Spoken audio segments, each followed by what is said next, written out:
नमस्कार, स्वरोजगार कार्यक्रममा यहाँहरूलाई हार्दिक स्वागत छ।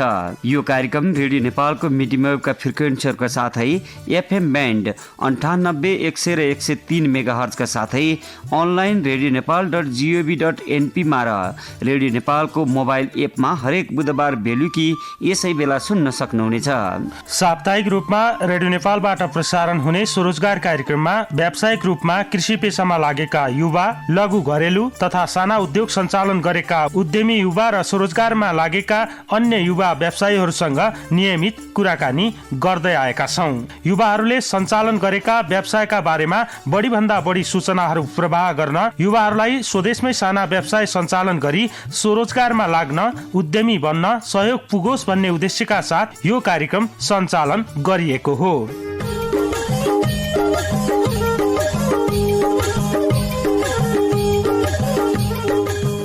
सरकारको नीति तथा कार्यक्रममा कृषि क्षेत्रको उत्पादन र उत्पादकत्व वृद्धि गरी आत्मनिर्भरता हासिल गर्ने उल्लेख गरिएको छ। प्रत्येक पालिकामा एक वटा शीत गृह, कृषि भण्डार र वितरण केन्द्र स्थापना गर्ने, बाँझो जमिनमा कृषि खेती प्रवर्धन गर्न, युवा लक्षित सामूहिक खेती गर्ने र कृषि व्यवसायतर्फ युवाहरूलाई रोजगारी सृजना गर्ने विषयहरू उल्लेख भएका थिए। यी विषयहरूमा भए गरेका कामहरूको बारेमा कृषि तथा पशुपन्छी विकास मन्त्रालयका प्रवक्ता एवं सहसचिव शबनम शिवाकोटी आर्यालसँग आज स्वरोजगार कार्यक्रममा कुराकानी गरेका छौँ।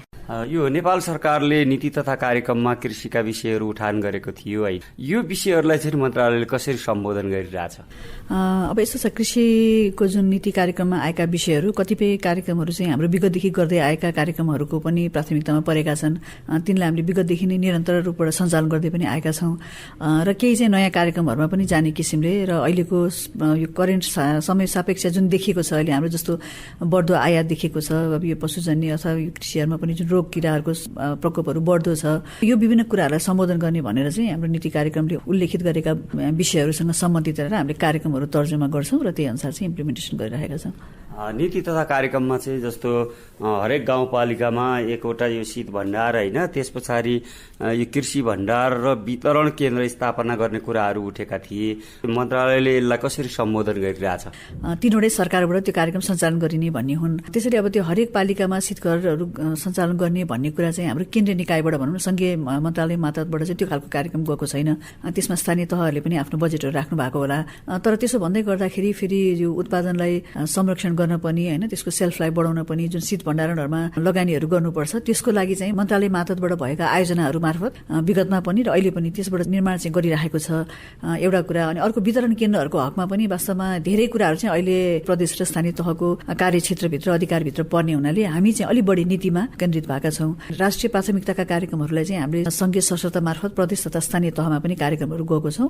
पालिकाहरूमा खाद्य गोदामहरू निर्माण गर्नुपर्छ भन्ने चाहिँ सङ्घीय सशर्तको रूपमा पनि कार्यक्रमहरू गएको छ।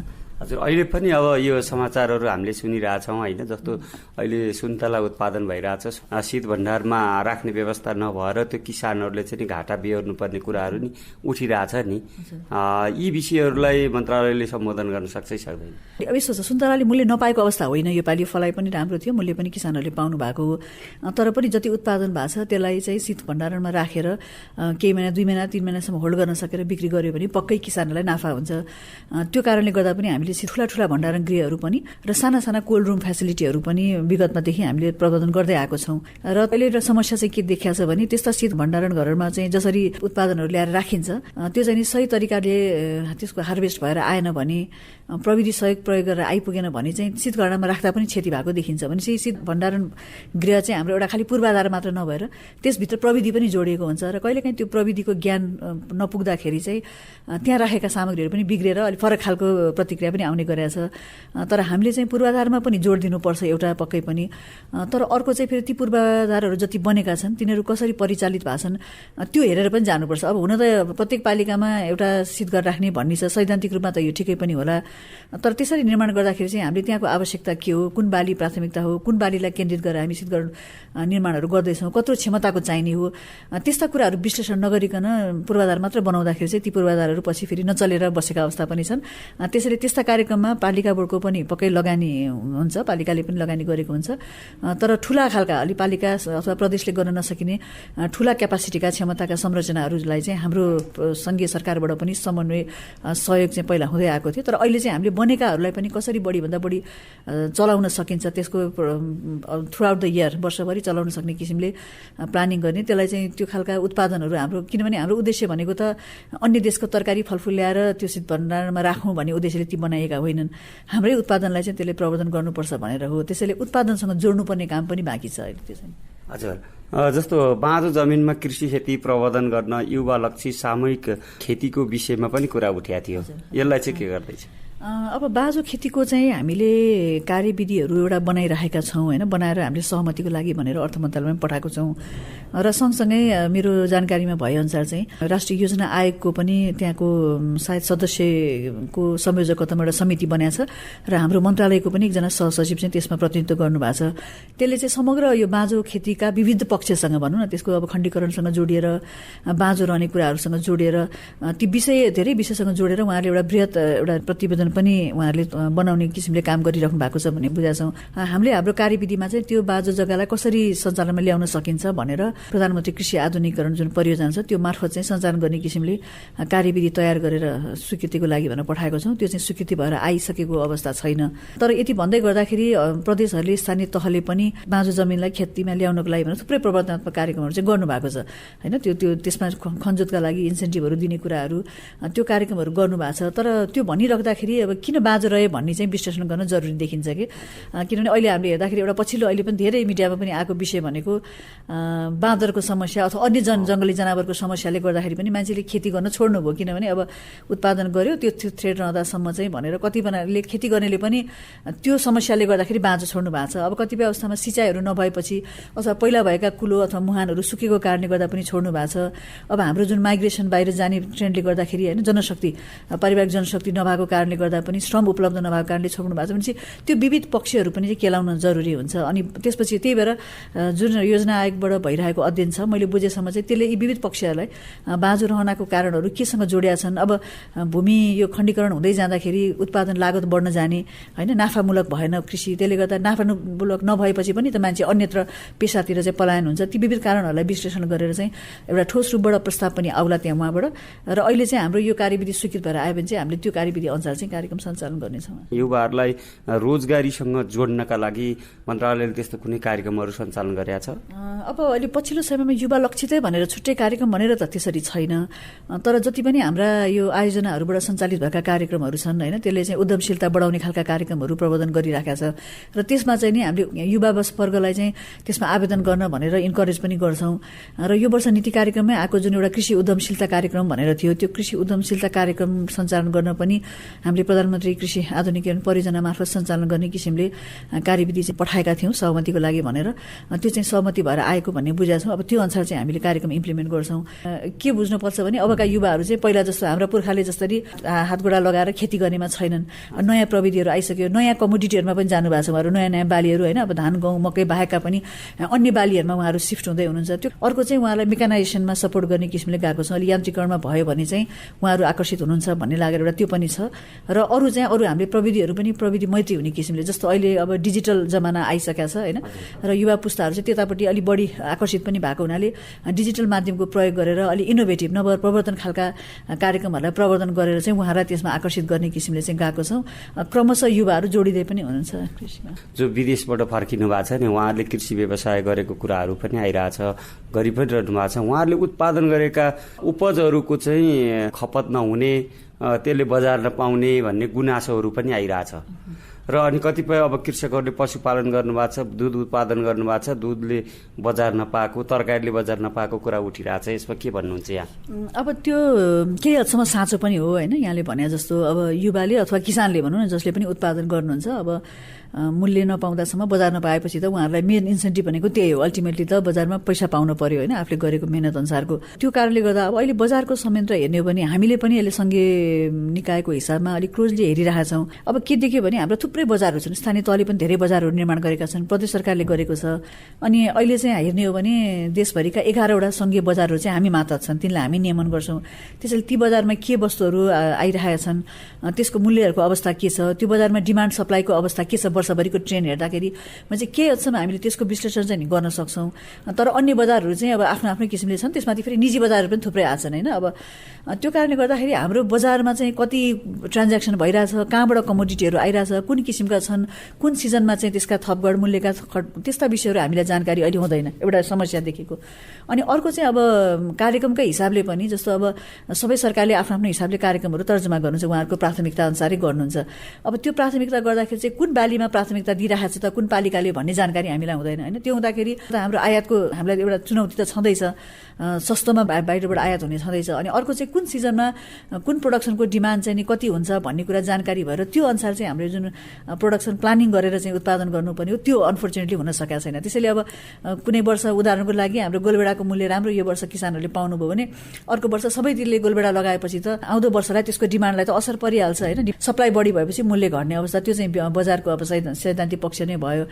त्यसले गर्दा अब यसलाई समाधान गर्ने भनेको चाहिँ अलिकति हामीले पालिकाहरूले पनि कार्यक्रम तय गर्दाखेरि त्यो बजारको विश्लेषण गरेर मात्रै चाहिँ प्राथमिकता केमा दिने भन्नेपट्टि जानुपर्ने छ। र कुन बजारहरूको के छ, बजारका इन्फर्मेसनहरू चाहिँ कम्तीमा एक ठाउँमा एकत्रित हुने र विश्लेषण गर्न सक्ने किसिमको हाम्रो क्षमताहरू हुनुपर्ने देखिया छ। मन्त्रालयले उपलब्ध गराएको अनुदानका कुराहरूमा पनि जो वास्तविक किसान छ उसले नपाएको र बिचौलियाले चाहिँ त्यसमा सुविधा लिइरहेको भन्ने गुनासो धेरै कृषक साथीहरूबाट आइरहेछ। यसमा के भन्नुहुन्छ यहाँ? गुनासो आएको जस्तै अवस्था चाहिँ होइन होइन, किनभने हामीले अनुदान दिँदाखेरि पनि त्यहाँ सम्बन्धित प्रदेश, सम्बन्धित स्थानीय तहहरू हुनुहुन्छ जो चाहिँ नजिकसँग किसानसँग काम गर्नुहुन्छ, अथवा हाम्रै आयोजनाहरू पनि त, आयोजनाका अफिसहरू त सम्बन्धित जिल्लामै बसेका हुन्छन्। उहाँहरूले गर्दाखेरि चाहिँ त्यो बिचौलियाले मात्रै पाए भन्ने खालको त्यस्तो अवस्था चाहिँ हो जस्तो मलाई लाग्दैन। तर यदा कदा त्यस्तो पनि हुनसक्छ, किनभने कहिलेकाहीँ अब त्यो हाम्रो इन्फर्मेसन जसलाई बढी एक्सेस हुन्छ होइन, जसको पहुँच बढी हुन्छ, ऊ बढी सम्पर्कमा हुने कारणले र हाम्रो जस्तो अब अलि दूरदराज रिमोटले गाउँहरू भएको ठाउँमा सूचना चाहिँ सही रूपले सही समयमा पुग्न नसकेको कारणले गर्दाखेरि उहाँहरू त्यसबाट छुट्नु भएको चाहिँ छ होइन। पक्कै पनि उहाँहरू छुट्नु भएको छ, उहाँहरूसँग हामी बढीभन्दा बढी पुग्नुपर्ने एउटा च्यालेन्ज छ। तर केही त्यस्ता उहरू भयो होला। तर एउटा हामीलाई अहिले अनुदानको ह्यान्डल गर्दै गर्दा समस्या चाहिँ के परेको छ भने हामीले कार्यक्रम कार्यान्वयन गर्दाखेरि को हुन् त वास्तविक किसान भन्ने चाहिँ पहिचान भएको छैन होइन।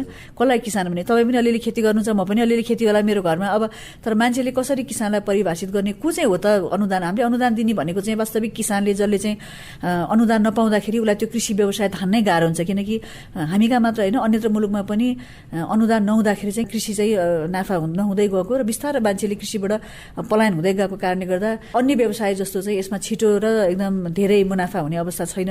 रिस्क धेरै छ, रिस्क फ्याक्टर एकदमै धेरै छ भनेपछि त्यसलाई चाहिँ सपोर्ट गर्नुपर्छ भनेर त्यो नीतिगत हिसाबले नै हामीले सपोर्ट गरिरहेका छौँ।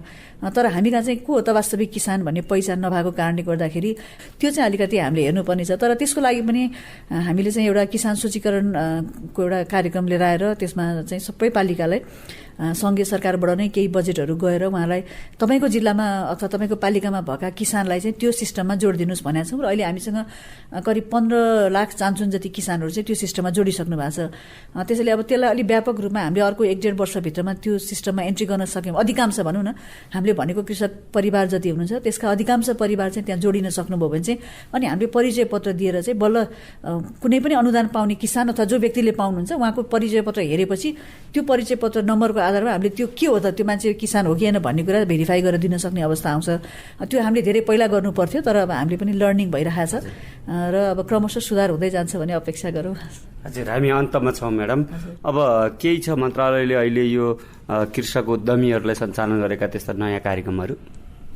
अब कृषि उद्यमीहरूलाई भनेर पनि हाम्रो जस्तो एउटा रिड भन्ने छुट्टै प्रोजेक्ट पनि छ। त्यो आयोजनाले चाहिँ उद्यमशीलतै विकास गर्ने भनेर टार्गेट पनि गरेको छ र यो जुन अघि मैले कृषि उद्यमशीलता कार्यक्रम भने यो चाहिँ युवा लक्षितै भनेर हामीले उमेर पनि तोकेका छौँ कि अलिकति उहाँहरू चाहिँ नयाँ खालका प्रविधिहरूमा जानुहुन्छ भनेर त्यसलाई फोकस गरेर गरेका छौँ र अनि उहाँहरूलाई चाहिने खालका ट्रेनिङका कुराहरू अहिले उहाँहरूको निड अनुसारको ट्रेनिङहरू गर्ने कुरा उहाँहरूलाई इन्सेन्टिभाइज गर्ने खालको कार्यक्रमहरू चाहिँ हामीहरूको छ। तर अब यो मैले कार्यक्रम भनिराख्दाखेरि चाहिँ सङ्घको मात्रै होइन कि हाम्रो प्रदेशको पनि हेर्नुपर्छ। उहाँहरूले गरिरहेका सञ्चालन गरेका सबै कार्यक्रमको हामीलाई जानकारी हुँदैन, प्रवर्धन उहाँले पनि गर्नुभएको छ।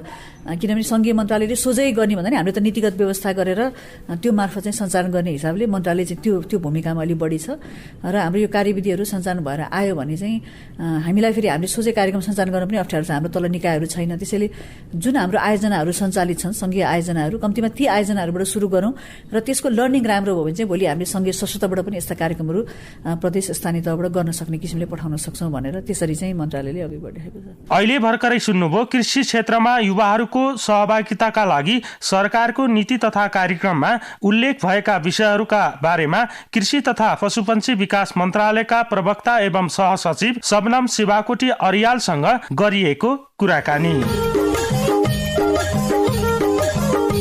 स्वरोजगार कार्यक्रमका बारेमा तपाईको कुनै जिज्ञासा, सल्लाह र सुझाव छ भने हामीलाई पठाउन सक्नुहुन्छ। तपाईले सञ्चालन गरेको व्यवसायका बारेमा हामीलाई जानकारी प्राप्त भयो भने कार्यक्रममा तपाईको व्यवसायको बारेमा कुराकानी गर्नेछौँ। त्यसका लागि हाम्रो इमेल टिप्नुहोस् है त स्वरोजगार2018@gmail.com। हवस् त आजलाई स्वरोजगार कार्यक्रमको निर्धारित समय यही सकिएको छ। अर्को बुधबार तपाईसँग पुनः भेट्ने बाचासहित आजको कार्यक्रमबाट प्राविधिक साथी मोहन काफ्ले सहित रमेश भट्ट र टङ्क खनाल बिदा हुन्छौँ। नमस्कार।